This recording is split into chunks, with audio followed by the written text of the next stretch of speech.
안녕하세요. 한국생산기술연구원의 조정우입니다. 일단 그 주간 책임은 표창 엔지니어링에서 같이 이제 주간으로 개발 지금 하고 있고요.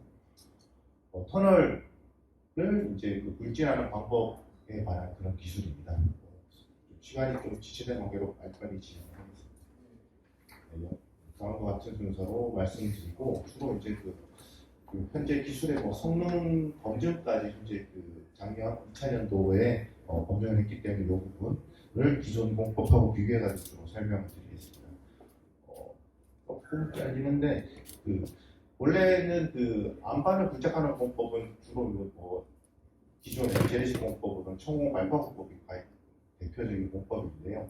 도심지 터널 부착 같은 지금 GTX 이런 부분에 있어서는 사실 적용을 거의 못하고 있어서 여러 가지 모델에다가 TBM 같은 그런 방법들이 적용이 되고 있는데 이런 방법들의 가장 큰 문제는 이제 경합 불착이 굉장히 어렵다는 그런 단점이 있습니다. 암석 강도가 커질수록 작업의 속도가 불착 속도가 굉장히 낮아지기 때문에 이 부분을 이제 극복하기 위해서 다음과 같은 개념을 통해 가지고 커팅을 한 이후에 인장 파괴를 고발을 해서 좀 더 하드락을 좀 더 신속히 부착해보자라는 그런 개념입니다.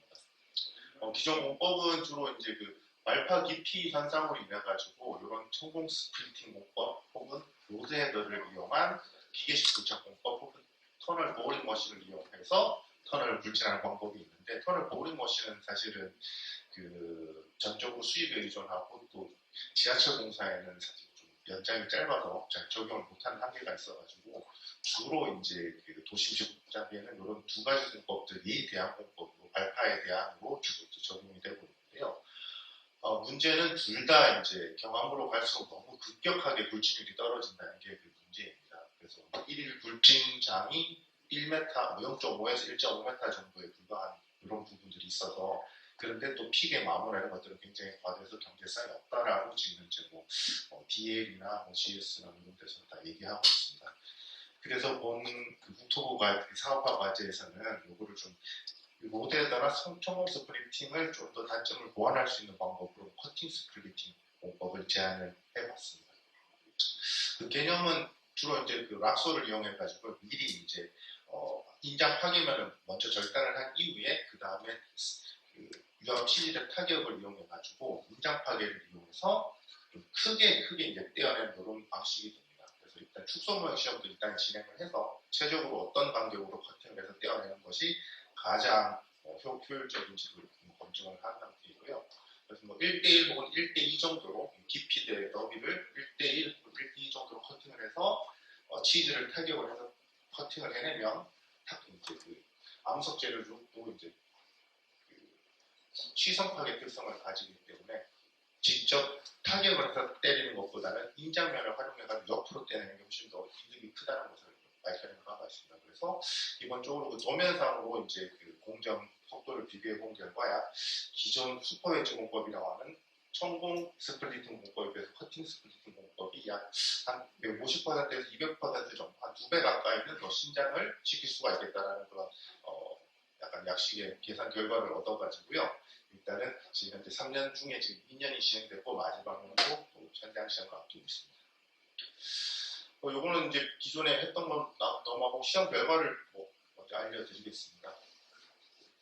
현재 그 3차년 과제 중에 2차년 안반 모두는 안반 3년에 대한 검증까지 완료가 된 상태이고요. 얼만큼 그 기존 공법에 비해 가지고 얼만큼 더 신장이 되는지 말씀드리면 일단은 그 락소를 개발하기 때문에 불착기 50톤급에 맞는 그런 커팅 블레이드와 그다음에 커팅 모듈, 유압 모듈을 다 개발을 해서 시작품 제작을 완료한 상태이고요. 그 다음에 특정 안반 사면, 석산이나 그 현장의 사면을 수업 섭외를 해서 커팅을 한 다음에 옆으로 이제 떼어내는 공정을 수행했습니다. 대상 안반은 그 경함, 연함, 그 다음에 또 약간 경함 중에도 조금 더 상태가 더 그 안반 등급이 높은 극경함에 가까운 경함까지 이렇게 세 군데에 걸쳐가지고 저희가 시험을 수행한 다음에 이것을 이제 사진 측량을 통해 가지고 3차원 불착량을 계산을 해서 순불진율을 다음과 같이 계산을 했습니다. 그 결과 이제 경함, 연함, 그다음에 경함 모두와 같이 세 가지 데이터를 현장 데이터를 얻어서 기존의 공법과 한번 비교를 해봤는데요. 그래서 모델러 같은 경우는 사실 장비 한 개의 단가가 현재 그 GTX나 아니면 그 인천 도시철도나 이런 데 들어가는 단가 자체가 MT720이 한 65억 정도 하는 단가가 있는데 락소는 저희 개발비까지 다 해서 한 1억 5천에서 2억 정도 단가이기 때문에 사실은 굉장히 저렴한 장비라고 할 수가 있는데요.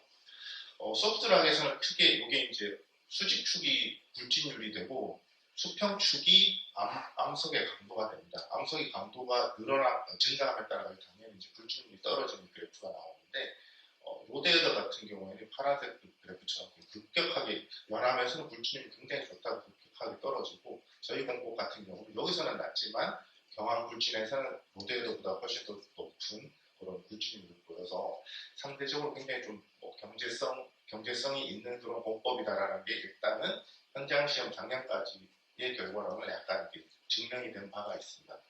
그래서 그리고 두 번째로도 이제 로데더 같은 경우에는 그 커터 마모병이 사실은 터널 8m 터널 기준으로 1일 한 2천만 원에서 3천만 원 정도 픽 커터가 적어도 한 200개에서 300개 정도를 매번 갈아야 되는데요.